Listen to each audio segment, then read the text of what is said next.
बाळा नांदगावकर हे नाव ऐकलं तर डोळ्यासमोर उभा राहतो तो म्हणजे मनसेचा झेंडा आणि राज ठाकरे यांचा सच्चा मनसैनिक।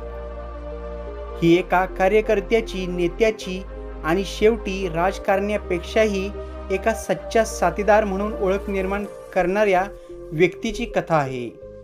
कथा सुरू होते शिवसेनेच्या माझगाव या मतदारसंघातून। तो काळ 1995चा होता। त्यामध्ये बाळा नांदगावकर पहिल्यांदाच आमदार म्हणून निवडून आले होते। विशेष म्हणजे त्यांनी त्यावेळचे सर्वात मोठे समजले जाणारे नेते छगन भुजबळ यांना पराभूत केले होते आणि जायंट किलर अशी ओळख मिळवली होती। 1999 आणि 2004 मध्ये देखील ते याच मतदारसंघातून निवडून आले, ज्यामुळे त्यांची राजकीय पकड मजबूत झाली। त्यांची कामाची पद्धत, लोकांशी थेट संपर्क आणि प्रश्नांची सोडवणूक करण्याची धडपड यामुळे ते आपल्या भागात लोकप्रिय झाले।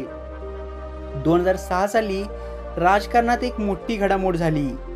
राज ठाकरे यांनी शिवसेना सोडून महाराष्ट्र नवनिर्माण सेनेची स्थापना केली। हा एक महत्त्वाचा टप्पा होता।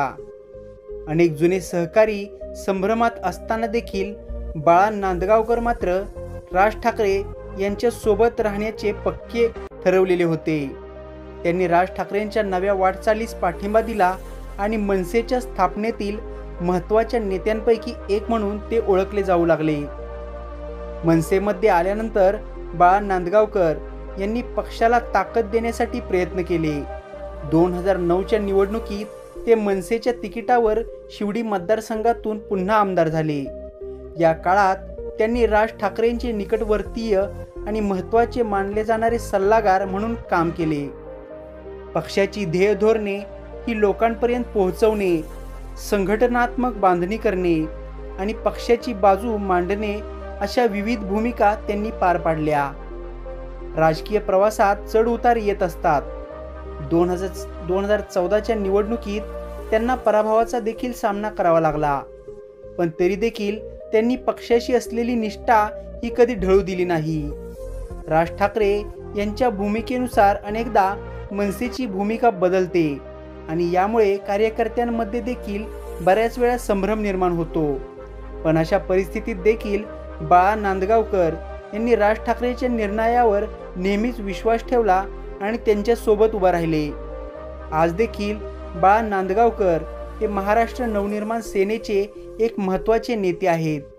ते विविध मुद्द्यांवर पक्षाची बाजू मांडत असतात, लोकांशी संवाद साधतात आणि राज ठाकरेंच्या प्रत्येक निर्णयात त्यांच्या सोबत ठामपणे उभे असतात। 2019च्या निवडणुकीत पक्षाला एकच जागा मिळाली असली तरी पक्षाला पुन्हा बळ देण्याचे काम त्यांनी सुरू ठेवले। आगामी काळात मनसे कोणासोबत जाणार किंवा एकला चलोरीची भूमिका घेणार याबाबत अनेकदा संभ्रम दिसतो, पण बाळा नांदगावकरांसारखे नेते राज ठाकरेंच्या प्रत्येक भूमिकेसोबत राहतील अशी मनसैनिकांच्या मनामध्ये भावना आहे। त्यांच्यासाठी बाळा नांदगावकर म्हणजे फक्त एक राजकारणी नसून तो एक निष्ठावान सहकारी आहे। तो राज ठाकरेंच्या खांद्याला खांदा लावून लढणारा सैनिक आहे। तर मित्रांनो, ही होती बाळा नांदगावकर यांच्याबद्दलची माहिती। त्यांच्या भावी वाटचालीस व्हायरल इंडियन परिवारातर्फे शुभेच्छा।